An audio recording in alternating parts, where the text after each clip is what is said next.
उज्जैन नमो रहत सिद्धाचार्योपाध्याय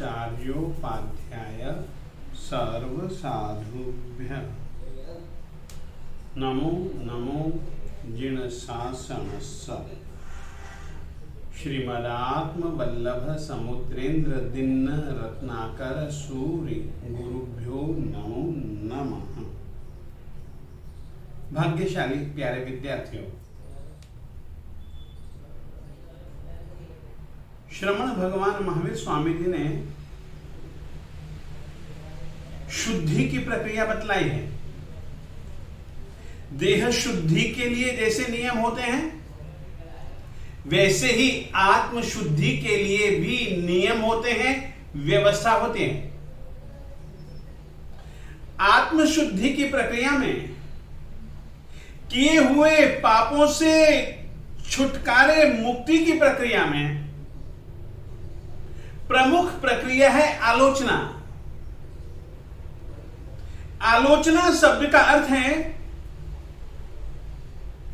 बोल करके गुरु जी के सामने अपने पापों का कथन, अपने दोषों का कथन, अपनी गलतियों का कथन। दिखने में यह प्रक्रिया छोटी है, परंतु इसका परिणाम बहुत अच्छा है। आलोचना करने की एक विधि है। यदि हम विधि पूर्वक आलोचना करेंगे तो निश्चित रूप से हमारी आत्मा विशुद्ध बनेगी, कर्मों को जला सकेगी। आलोचना की प्रक्रिया में 3 चीजों की आवश्यकता है। सबसे पहले सरलता, दूसरा माया रहित होना और मद रहित होना।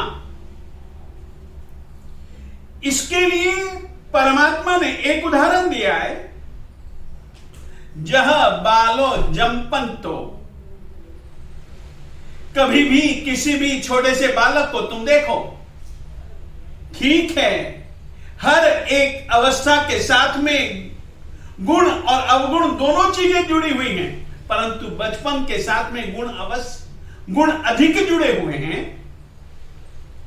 बच्चे के पास में 3 विशेषताएं होती हैं। बच्चा बड़ा सरल होता है, बच्चा माया और मद से मुक्त होता है। इसीलिए कभी गली में या कभी किसी दोस्तों के साथ में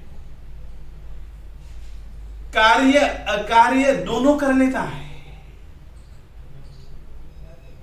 घर में जो ही आता है, मां या पिता उससे पूछता है थोड़ा सा गुस्से में, तू क्या करके आया? बच्चा ज्यों की त्यों अपने कार्य और अपने अकार्य को या दूसरों के कार्य और अकार्यों को बड़ी सरलता से कह देता है, क्रम से कह देता है। परमात्मा ने भी यही कहा, गुरु के पास में जाओ, जो कुछ भी तुमने जिस क्रम से किया है, जिस भाव दशा से किया है, राग द्वेष से किया है, माया मोह से किया है, त्यों ही तुम गुरु के पास में जाकर के बड़ी सरलता से माया और मद का त्याग करके अपने दोषों का कथन कर दो।